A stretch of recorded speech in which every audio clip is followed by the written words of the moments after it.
Crime brutal. Adolescente é assassinado e esquartejado na Serra. O assassino, confesso, é um pedreiro.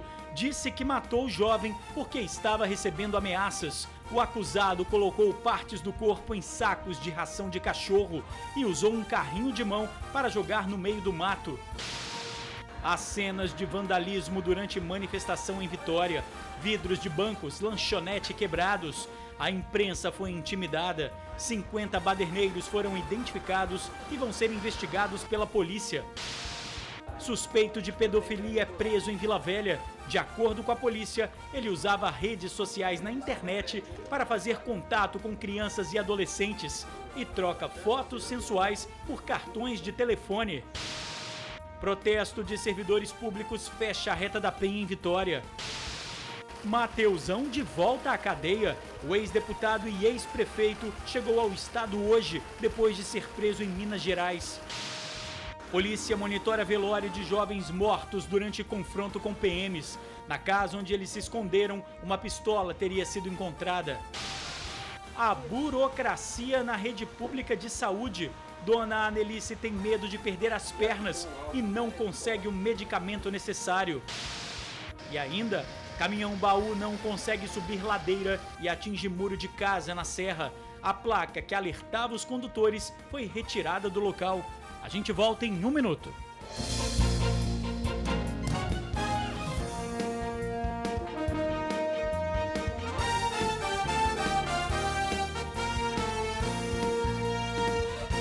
Olá, boa noite. O protesto que terminou em quebra-quebra pelas ruas da capital. 50 pessoas foram encaminhadas à delegacia. Hoje à tarde, lojas atacadas contabilizavam os prejuízos.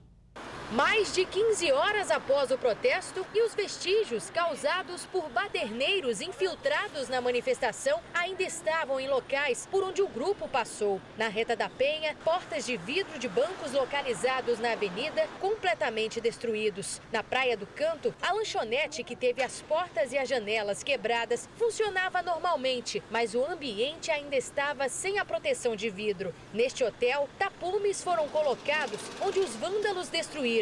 Na opinião de pessoas que viram de perto o resultado da violência, é necessário rever a maneira como se protesta e planejar melhor as ações. Pessoa de bem não faria uma coisa dessa. Entendeu? Então são os extravagantes que estão soltos no meio da rua, sendo que a justiça poderia ver isso. Eu acho que o protesto sempre tem que ser pacífico, luta por igualdade, por justiça, por melhores salários, por isso, por aquilo, mas não é dessa forma. Eu acho que é abrindo a discussão, não causando esse tipo de situação, que causa prejuízo não só para as empresas privadas, mas também para o setor público, né? que a gente paga. Na verdade, nós estamos pagando tudo isso. O movimento organizado na internet reuniu cerca de 300 pessoas na noite de ontem. O grupo saiu pelas principais avenidas de Vitória. Entre as reivindicações, os manifestantes pedem o fim do pedágio na Terceira Ponte e criticam os gastos com a Copa do Mundo. A violência contra a mulher também entrou na pauta. Educação, saúde, a gente não quer Copa, mas a gente começou a nossa manifestação pacífica. Vai ser aqui, vai ser no Rio, vai ser em São Paulo, toda manifestação vai ter gente infiltrada. A gente não tem como controlar isso. Poucas horas após o início do protesto, vândalos iniciaram um quebra-quebra. Jornalistas também foram alvo dos baderneiros. Neste sábado, os manifestantes se reúnem aqui na Universidade Federal do Espírito Santo para decidirem o rumo da manifestação. A expectativa é que na próxima segunda-feira eles voltem às ruas para o segundo ato do protesto. O secretário estadual de Segurança se pronunciou em relação à violência. Para ele, atos como esse passam longe da verdadeira busca pela democracia. Não houve nenhum propósito de apresentar nenhuma pauta de reivindicação ou manifesto, mas sim a proposta de violar a lei, de depredar o patrimônio, de praticar atos de vandalismo contra a polícia, contra jornalistas, contra a imprensa e contra a propriedade privada. A Secretaria de Segurança informou que 50 pessoas foram abordadas. Os militares tiraram fotos e fizeram a identificação. O material foi para a Polícia Civil para identificar quem participou dos atos de vandalismo. Polícia prende suspeito de pedofilia que dava cartões de recarga de celular em troca de fotos sensuais. Ele usava redes sociais na internet para fazer contato com crianças e adolescentes.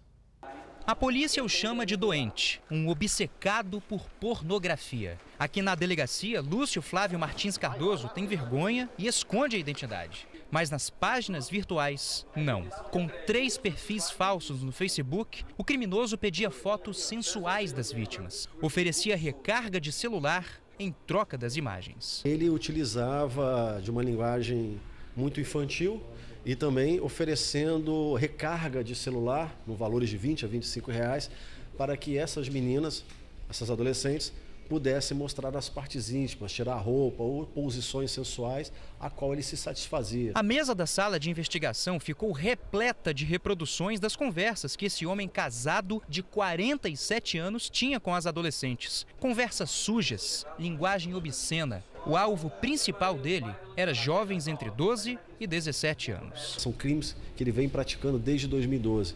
São para mais de 100 pessoas. São adolescentes de várias partes do Brasil. Nordeste, Amazonas, São Paulo e Espírito Santo também.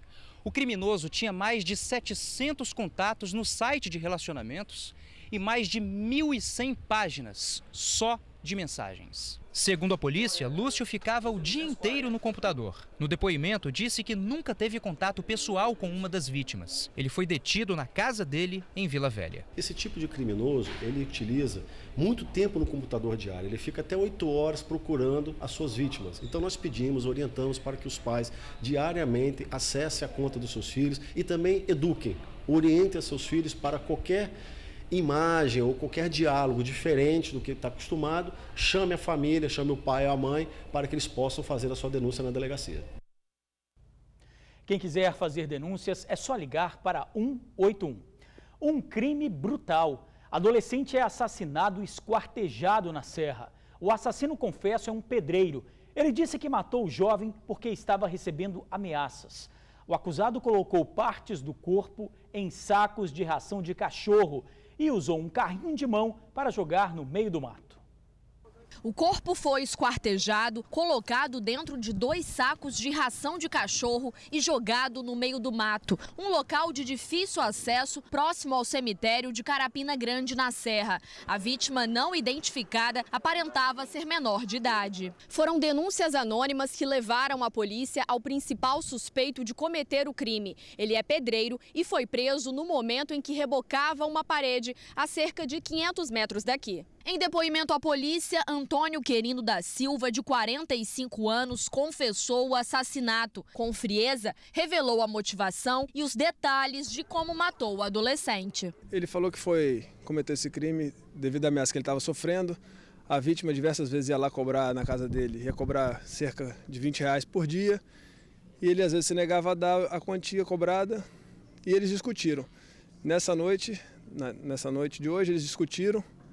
Foi quando o autor do crime deu a facãozada dele.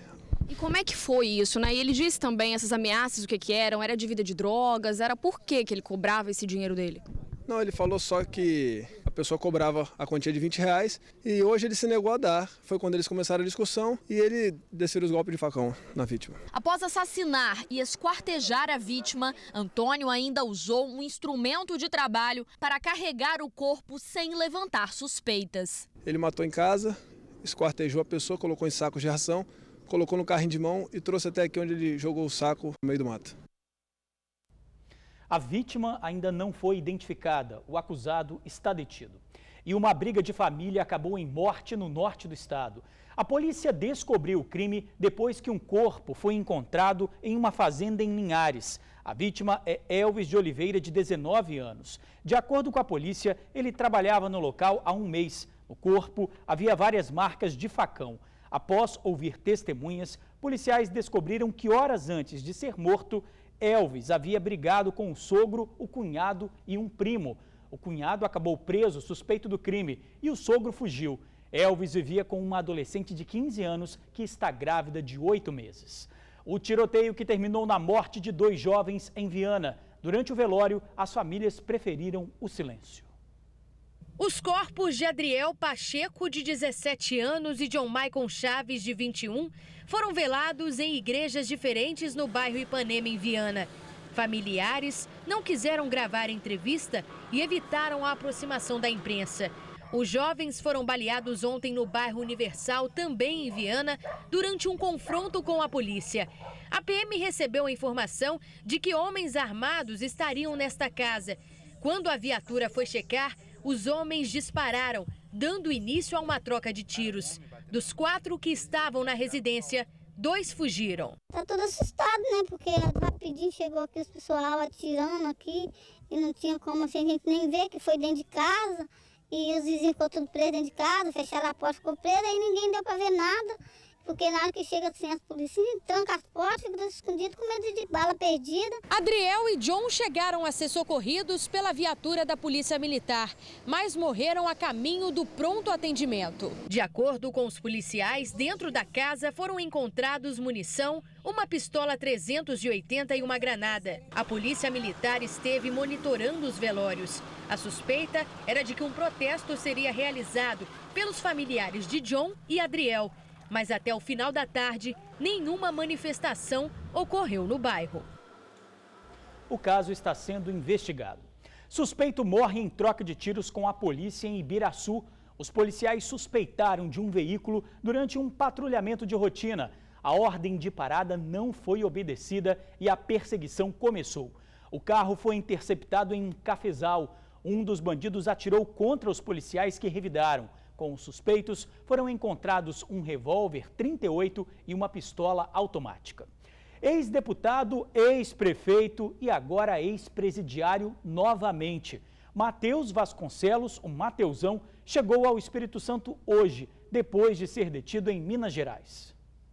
Uma fuga que durou 7 meses chegou ao fim. O ex-deputado estadual e ex-prefeito dos municípios de Pedro Canário e Conceição da Barra, Matheus Vasconcelos, o Mateuzão, está de volta ao sistema carcerário capixaba. Mateuzão foi preso na semana passada no município mineiro de Santa Luzia, na região metropolitana de Belo Horizonte.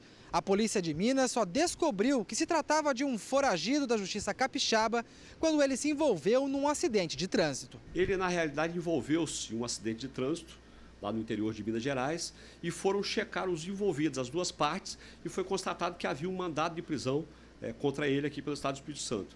O delegado de lá fez contato aqui com a gente, nós encaminhamos o mandado e foi dado cumprimento. Mateuzão chegou no estado na noite de ontem. Nesta terça, ele evitou conversar com a imprensa, mas disse que teve motivos para fugir. Acho que eu me precipitei, mas foi por justa causa. Que justa causa foi essa? Posso falar para vocês, eu vou falar em justiça, na justiça. Mas você não quer explicar o motivo que não quer fazer explica para vocês também. Ele foi condenado pela Justiça Federal por fraude de fiscalização tributária e também por recebimento irregular de diárias quando era deputado estadual. Antes da fuga, Mateuzão estava no regime semiaberto, trabalhava de dia e voltava para a prisão à noite. Pelo menos por enquanto, ele não terá esse benefício. Estava no regime semiaberto e ele aproveitou uma dessas saídas e foi embora. Nós recebemos uma série de denúncias, foram feitas muitas checagens aqui no estado e fora do estado e ele acabou caindo preso por acaso. Agora ele continua no regime semiaberto ou não? Então, houve uma regressão de regime e ele vai agora para o regime fechado. Novo protesto dos servidores públicos fecha a Reta da Penha em Vitória. A manifestação aconteceu no início da tarde. Com faixas e cartazes, eles ocuparam todas as faixas. Utilizaram também um carro de som. A categoria reivindica reajuste do auxílio alimentação, reposição de perdas salariais, além de regulamentação do adicional de insalubridade e auxílio creche. O governo disse que está aberto a negociações. Quarta-feira de sol entre nuvens com possibilidade de chuva. Veja a temperatura da sua região. Na Grande Vitória, em Vila Velha, Guarapari e Vitória, máxima 33 graus. No norte, em Colatina, Sooretama e Aracruz, mínima 21. No sul, em Guaçuí, máxima 29. Em Apiacá, 30 graus. Na região serrana, em Ibatiba, mínima 20. Em Domingos Martins, 19. Maré alta, neste momento, 1,5 metro.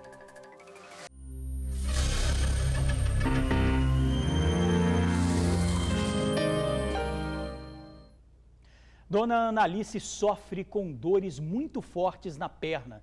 Tem medo de ter que amputar. Precisa urgentemente de um medicamento, mas esbarra na burocracia do SUS. Os passos já não são tão firmes. Ficar em pé por muito tempo, nem pensar. A idosa já não tem tanta força assim. As dores aparecem a cada dia com mais intensidade. Deitar na cama, eu deito e não durmo. As pernas da senhora doem muito? Nossa, tem uma hora que elas estão todas pretas, eu rochei tudinho, minhas veias histórias. Esse dia sou uma comigo na área ali, ó. Que eu quase esgotei o sangue todo, tanto sangue que saiu. Ficar em pé por muito tempo? Não aguento. As marcas nas pernas da dona Nelice começaram a aparecer em 2012, depois que ela sofreu um infarto. Hoje, aos 63 anos, o sofrimento da idosa parece só piorar. Os últimos exames apontaram que 85% das veias do corpo dela estão entupidas. Cada dia que passa, a situação da dona Nelice piora ainda mais. Há meses, ela não toma um medicamento específico para articulação, pois se esbarra na grande burocracia do Sistema Único de Saúde. Por causa disso, a idosa corre um grande risco. O médico chegou a falar, se ela não tomar essa medicação, ela corre risco de perder a perna, amputar a perna dela. Que ela não tem mais o batimento cardíaco na perna. A família da idosa já tem feito de tudo para conseguir os medicamentos necessários para diminuir o sofrimento. No hospital evangélico, um médico até solicitou a liberação dos remédios. A documentação para pegar esse remédio não está correta, tem que voltar no médico e pegar uma documentação certa, entendeu? Então, se para você marcar uma consulta demora um ano e voltar nesse médico. E no meio desta burocracia está a dona Anelice, que lamenta não ter direito a um tratamento adequado. Estou pedindo só uma coisa que é para o meu bem, né? Para mim poder tomar, ver se eu melhoro. Para se eu não melhorar, um médico poder autorizar a minha cirurgia. É só isso que eu quero. O Hospital Evangélico entrou em contato com a dona Anelice e marcou para ela buscar a nova liberação dos medicamentos na próxima quinta-feira. A seguir, carro atinge casa na Serra pela segunda vez. Um caminhão-baú desceu a ladeira e atingiu o muro. A gente já volta em um instante. Caminhão-baú desce ladeira e atinge muro de casa na Serra. O acidente aconteceu em Taquara 1. É a segunda vez que o morador tem a casa atingida por um veículo. De acordo com a comunidade, a ladeira é mão só para quem desce. Mas muita gente tenta subir, já que a placa que fazia o alerta foi arrancada. A Prefeitura da Serra disse que o local conta com sinalização adequada e fiscalização de trânsito. Ainda assim, a atuação dos agentes vai ser intensificada. Em casos de flagrante, o Departamento de Trânsito pode ser acionado pelo telefone 3252-2937. Para você, uma boa noite. Até amanhã.